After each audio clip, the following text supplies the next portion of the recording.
जय हिंद साथियों, कैसे हैं आप सभी। आई होप कि आप सभी अच्छे होंगे। दोस्तों, आज की इस वीडियो में हम बात करेंगे गंगा नदी के बारे में। आपसे एक क्वेश्चन हमेशा पूछा जाता है कि गंगा नदी आखिर कहाँ से निकलती है। तो दोस्तों, पहली बात करें तो ये क्वेश्चन ही बिल्कुल गलत है, क्योंकि गंगा नदी कहीं से निकलती नहीं है।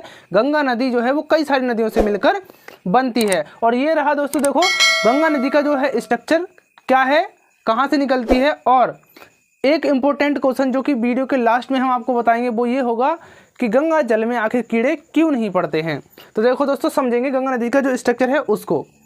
देखिए किन किन नदियों से मिलकर बनी है। सबसे पहली बात करें तो देखो बद्रीनाथ, उत्तराखंड में एक जगह है बद्रीनाथ, जहाँ पर स्थित है संतोपत हिमानी, और वहाँ से निकलती है एक नदी जिसका नाम है विष्णु गंगा, और इधर से आती है धौली गंगा। ये दो नदियाँ जब आपस में आकर मिलती हैं तो वो मिलती हैं विष्णु प्रयाग में।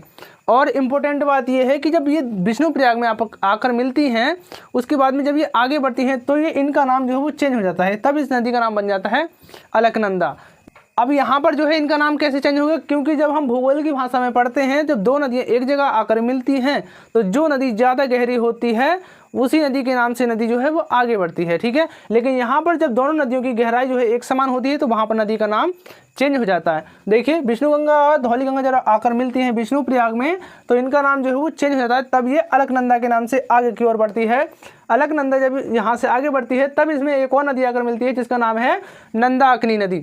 नंदाकिनी नदी कहाँ से निकलती है, चौरावरी ग्लेशियर से निकलती है। ये उत्तराखंड का ग्लेशियर है चौरावरी ग्लेशियर, वहाँ से निकलती है नंदाकिनी नदी, और यहाँ पर ये आकर जब मिलती है अलकनंदा में तो बन जाता है नंद प्रयाग। दो प्रयाग हो गए, विष्णु प्रयाग और नंद प्रयाग।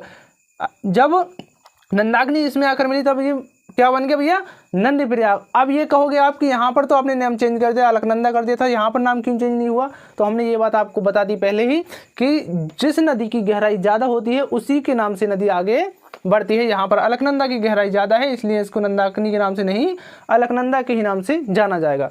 और बढ़ते हैं आगे की ओर। तो आगे जब अलकनंदा और आगे बढ़ती है तो यहाँ पे आता है कर्णप्रयाग। कर्णप्रयाग कब बनता है, जब पिंडार नदी अलकनंदा में आकर मिलती है तो बनता है हमारा कर्णप्रयाग। पिंडारी ग्लेशियर से निकलती है पिंडार नदी और ये आकर मिलती है अलकनंदा में, तब बन गया हमारा कर्णप्रयाग।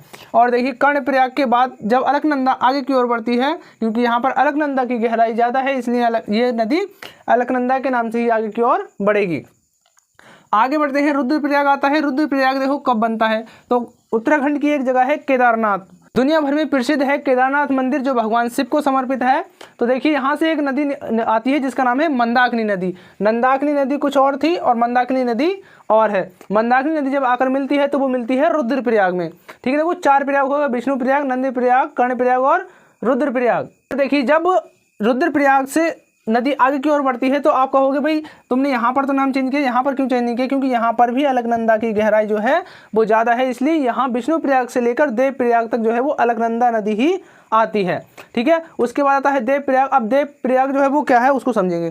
देखो उत्तराखंड की एक जगह है उत्तरकाशी, यहाँ पर एक जगह है गौमुख, और यहाँ से ही निकलती है कौन सी नदी, भागीरथी नदी। भागीरथी नदी जो है निकलती है यहाँ पर, और उत्तराखंड के मूल निवासी जो लोग होते हैं वो इसको ही मुख्य रूप से गंगा मानते हैं, ठीक है। और आगे की ओर बढ़ेंगे तो यहाँ पे इसमें आगे मिलती है एक भीलांगना नदी। भीलांगना नदी जब आकर मिलती है, यहीं पे एक परियोजना चलाई है उत्तराखंड में, टिहरी बांध परियोजना, ठीक है। भारत का सबसे ऊंचा बांध, लगभग 260 मीटर ऊंचा बांध जो है वो यहीं पर स्थित है, जहां पर भीलांगना और भागीरथी आकर मिलती हैं। भागीरथी उसके बाद आगे बढ़ती है तो आगे मिलती है ये देवप्रयाग में। देवप्रयाग में मिलने के बाद देखो ये अब कितने प्रयाग हुए, 5 प्रयाग, और पांचों प्रयाग मैंने यहाँ लिख रखे हैं।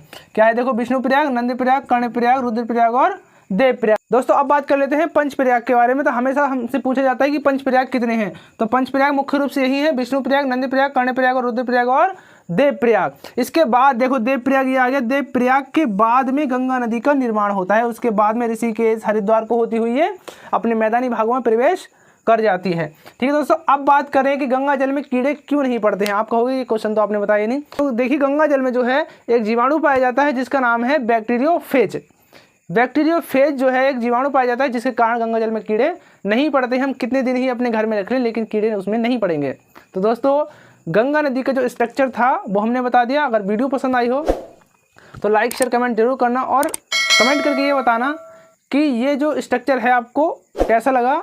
दोस्तों अगर आपको इस टॉपिक में कहीं भी दिक्कत है या समझने में कहीं भी परेशानी समस्या हो रही है तो हमें कमेंट में ज़रूर बताएं, हम आपको और बेहतर तरीके से समझाने की कोशिश करेंगे। मिलेंगे एक और नई वीडियो के साथ, तब तक के लिए जय हिंद।